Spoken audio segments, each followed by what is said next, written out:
lectures qui sont proposées aujourd'hui, il est assez évident, c'est la figure d'Abraham.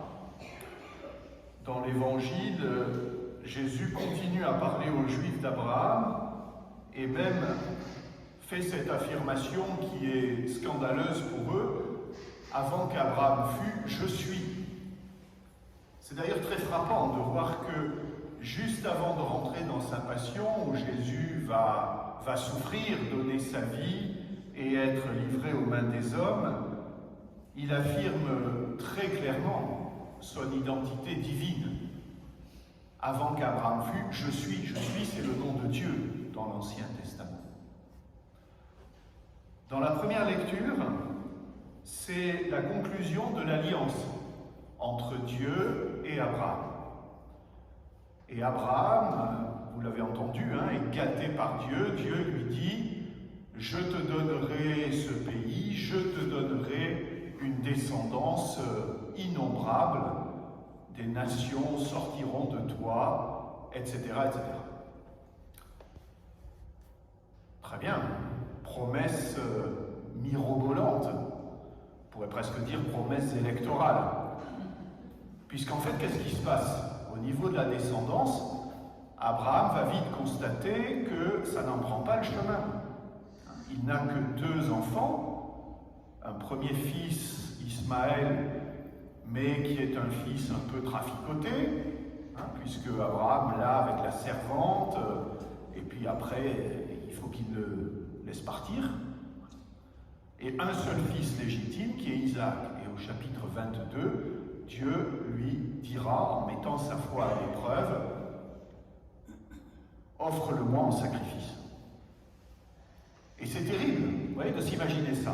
Dieu qui promet une descendance innombrable, finalement Abraham n'a qu'un seul fils légitime, et Dieu dit « Redonne-le-moi » pour voir jusqu'où Abraham est capable d'aller. Et ça n'est que lorsque Abraham aura franchi cette épreuve, lorsqu'il aura compris que ce fils finalement lui est donné par Dieu et ne lui appartient pas, qu'effectivement à partir de lui pourront naître des nations et des nations, et que encore aujourd'hui nous nous considérons comme les fils d'Abraham. Les Juifs sont descendants d'Abraham, les chrétiens sont descendants d'Abraham, les musulmans aussi se considèrent comme descendants d'Abraham. Donc cette descendance est effectivement innombrable. Mais il aura fallu d'abord que Abraham accepte de passer par l'épreuve de la foi et accepte de perdre son unique enfant. La bénédiction ne vient que si on est capable d'y renoncer. Ça n'est pas un calcul humain qui va donner à Abraham cette descendance. Dieu tient ses promesses, oui, mais d'une manière qui lui appartient à lui et à lui seul. Et qui ne sont pas la manière dont Abraham avait certainement envisagé les choses au début. Il se voyait certainement avec 15 enfants. Eh bien non, c'est une descendance qui viendra, mais beaucoup plus tard, et d'une manière que tu n'imagines même pas. Et alors pourquoi est-ce que c'est important de méditer sur cet exemple d'Abraham au moment où nous allons rentrer dimanche dans la Semaine Sainte?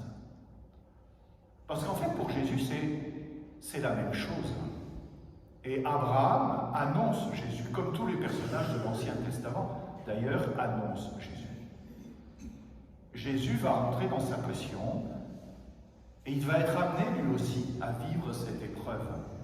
Accepter de donner sa propre vie.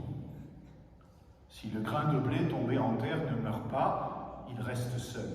Mais s'il meurt, il donne beaucoup de fruits.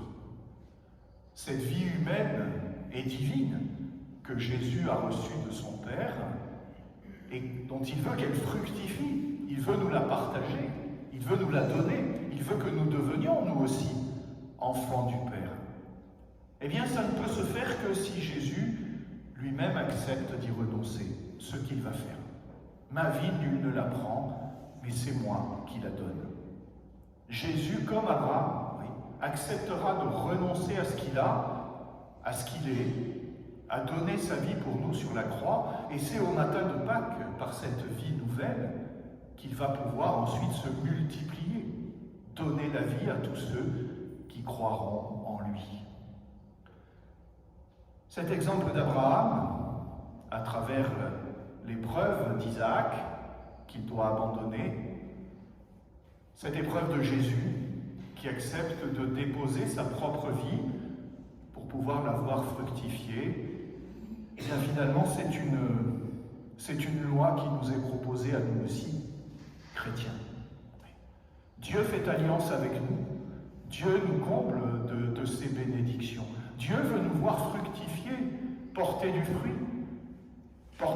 humainement dans nos familles, dans notre travail, porter du fruit spirituellement à travers ce que nous faisons, ce que nous témoignons, ce que nous construisons dans l'Église. Oui, mais ça ne se fait pas à vue humaine, ça se fait selon ce que Dieu veut. Et ça suppose que nous aussi, parfois, nous passions par des chemins bien ténébreux et par des renoncements. Accepter, voyez, de perdre ce que Dieu nous a donné pour pouvoir le voir fructifier après. C'est la loi du perdant-gagnant. On ne peut gagner avec Dieu que si on accepte de perdre.